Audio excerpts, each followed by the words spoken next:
नमस्कार मित्रांनो, मी शुभम पवार. मित्रांनो, शेतकऱ्यांसाठी नवीन योजना सुरू झालेली आहे.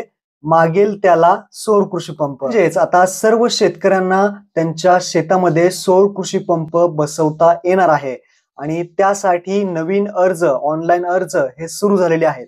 मागेल त्याला सौर कृषी पंपाचा ऑनलाईन नक्की फॉर्म कसा भरायचा आहे, A to Z माहिती आपण या व्हिडिओमध्ये घेणार आहे आणि तसेच तुम्हाला काही महत्त्वपूर्ण माहिती सुद्धा या व्हिडिओमध्ये सांगणार आहे. आता सगळ्यात महत्त्वाचा जो काही पॉइंट आहे तो म्हणजे यामध्ये सर्वजण शेतकरी अर्ज करू शकतात.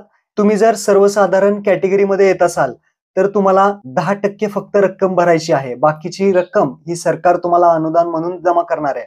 त्यानंतर जर तुम्ही SC ST चे कॅटेगरीज म्हणजेच अनुसूचित जाती जमातीमध्ये येत असाल तर तुम्हाला 5% रक्कम फक्त भरावी लागणार आहे. यामध्ये शेतकऱ्यांना 3 HP, 5 HP आणि 7.5 HP पर्यंतचे काही पंप आहेत ते मिळणार आहेत. तसेच महत्वाचं म्हणजे 5 वर्षाची दुरुस्तीची हमी सुद्धा मिळणार आहे आणि यामध्ये शेतकऱ्याला इन्शुरन्स सुद्धा दिला जाणार आहे.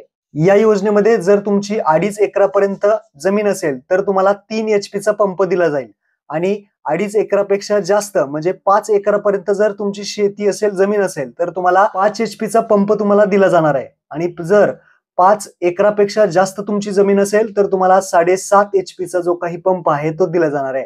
आता याचा ऑनलाईन फॉर्म कसा भरायचा, A to Z live video तुमच्यासाठी घेऊन आलेला आहे. शेवटपर्यंत व्हिडिओ पहा. चॅनलवरती पहिल्यांदा आला असाल चॅनलला सबस्क्राईब करून ठेवा. अशाच महत्त्वपूर्ण व्हिडिओज तुम्हाला भेटत राहतात. आपला टेलिग्राम ग्रुप आहे तो जॉईन करून ठेवा. व्हॉट्सअप चॅनल फॉलो करून ठेवा म्हणजे येणाऱ्या महत्त्वपूर्ण अपडेट्स तुम्हाला अशाच पद्धतीने लवकर भेटतील. तर चला मित्रांनो, व्हिडिओ सुरू करूयात.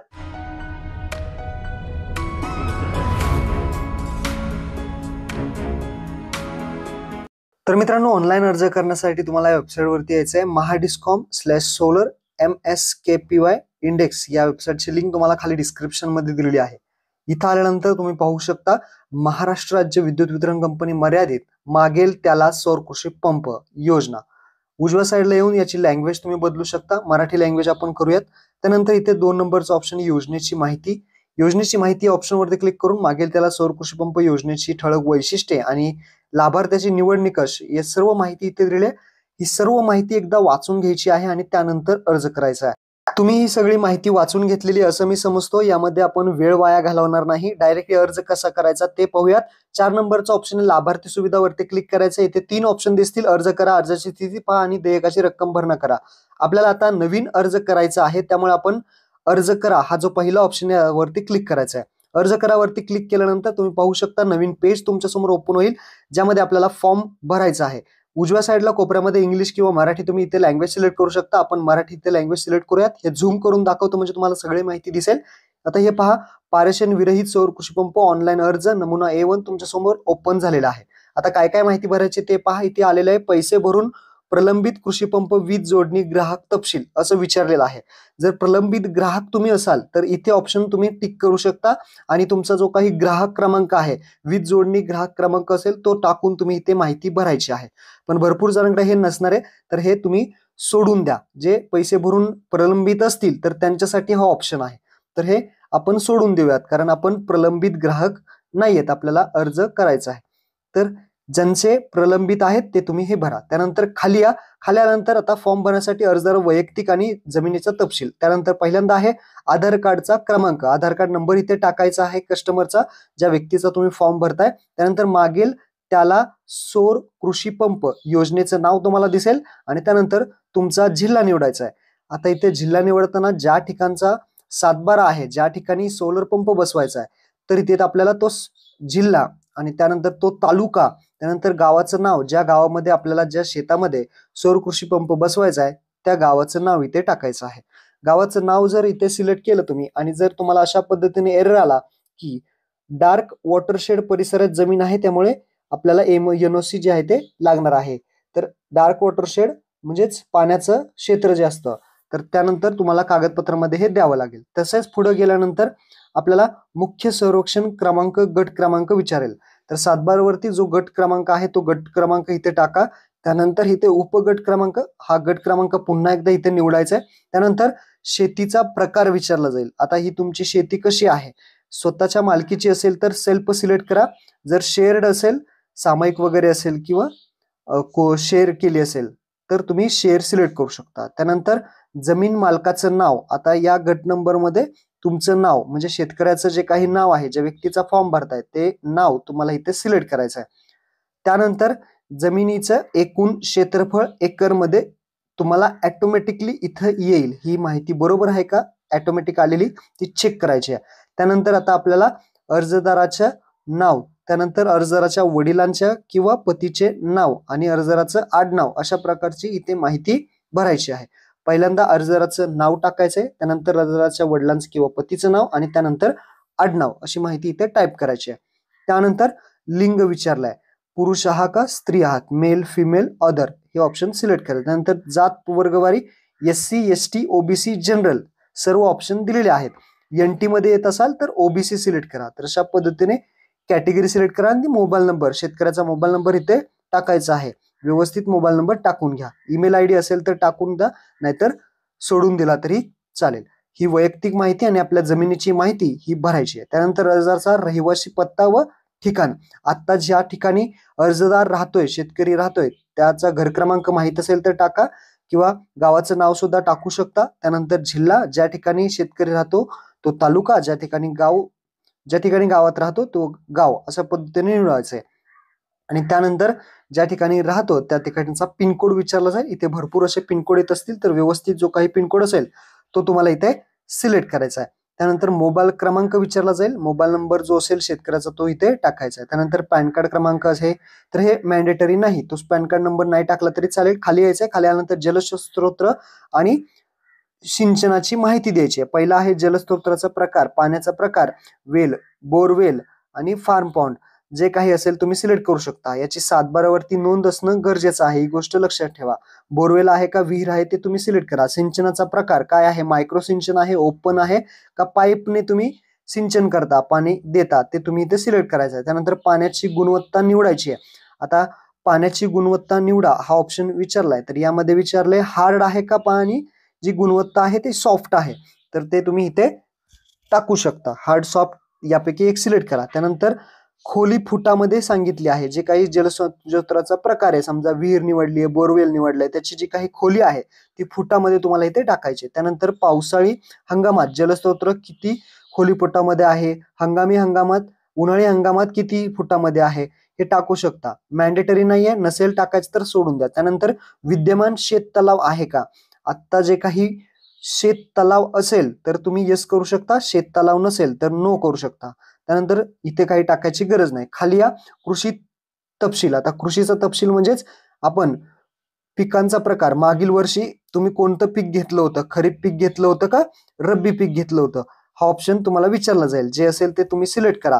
त्यानंतर मागील वर्षी पिकांची संख्या, किती पिके तुम्ही घेतली होती, ती पिके किती घेतली ती टाका. त्यानंतर पिकांचा प्रकार, शेवटचा ते शेवटच्या वर्षी खरीप पीक घेतलं होतं का रब्बी पीक घेतलं होतं ते तुमच्या ह्याने तुम्ही टाकू शकता. कोणतं पीक तुम्ही घेता किंवा 12ही घेत असेल तर त्यानुसार तुम्ही ते टाकू शकता. आणि शेवट ते शेवटचे वर्ष अशा पद्धतीने तुम्ही किती पीक घेतलेली आहेत, 1 घेतलं असेल, 2 घेतलं असेल, 3 घेतलं असेल किंवा 5 घेतली असेल, त्यानुसार ती संख्या टाकून द्यायची. त्यानंतर विद्यमान पंपाचा तपशील द्यायचा आहे. विद्यमान पंप वापरकर्ता आहे का, आता तुमच्याकडे पंप जर तिथं असेल तर येस करायचा आहे. आणि विद्यमान पंपाचा जो प्रकार आहे, AC आहे का DC आहे, ते तुम्ही सिलेक्ट करायचा आहे.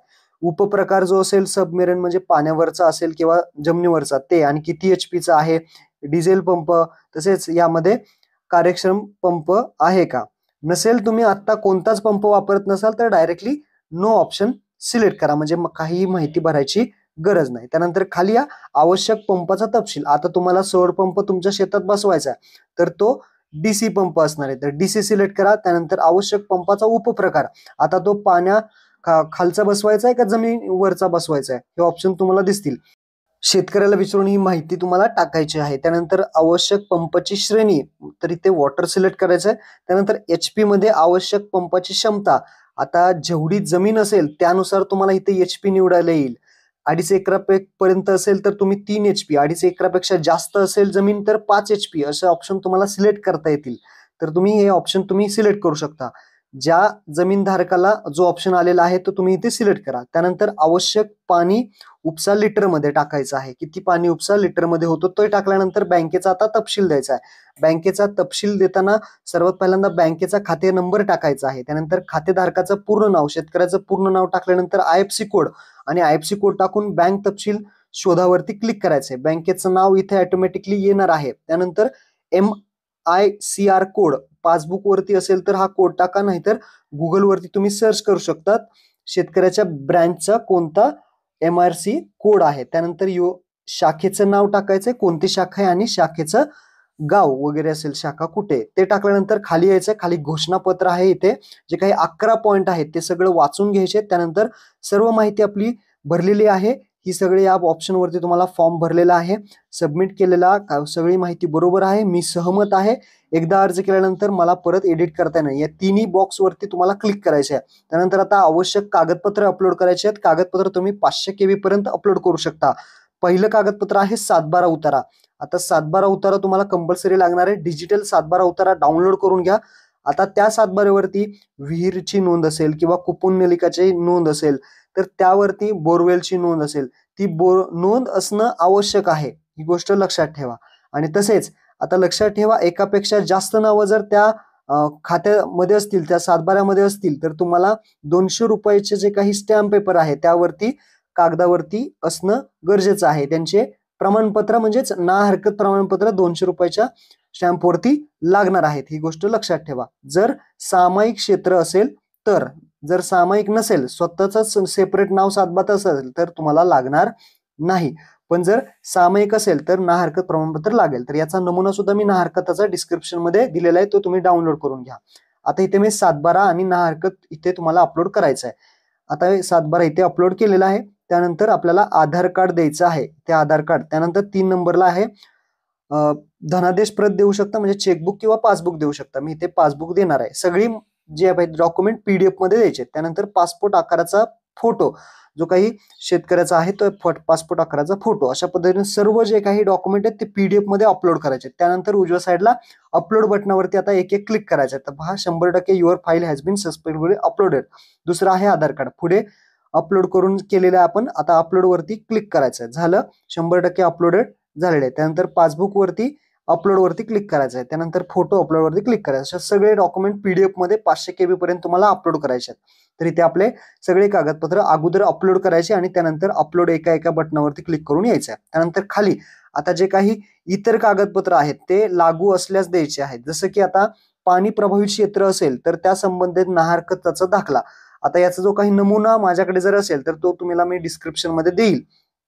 तर ज्यांचं जे काही डार्क वॉटरशेड मध्ये येतं त्यांना हा ना हरकत प्रमाणपत्र लागणार आहे. आपण फॉर्म भरताना जे गाव निवडलं होतं त्यावेळेस तुम्हाला सांगितलं लागतंय का नाही, तर त्याचा नमुना तुम्हाला इथं द्यावा लागेल. त्यानंतर शेतजमीन, विहीर, पाण्याचा पंप जर सामायिक असेल तर इतर भागीदारांचे ना हरकत प्रमाणपत्र, हे जर सामायिक असेल तर त्याचं ना हरकत प्रमाणपत्र तुम्हाला बनवायचं आहे.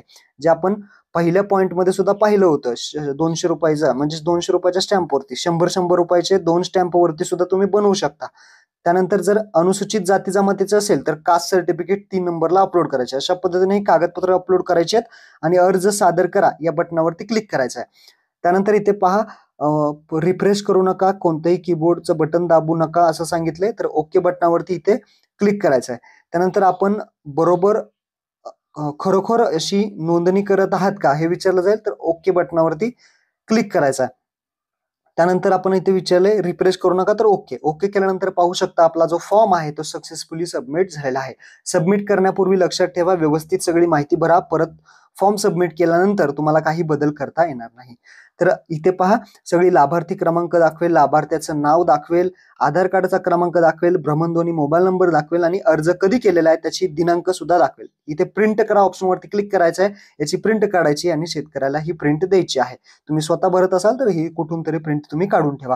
ही प्रिंट तुम्हाला जपून ठेवायची आहे. काही दिवसांनी तुम्हाला पेमेंट करण्यासाठी ऑप्शन दिला जाणार आहे.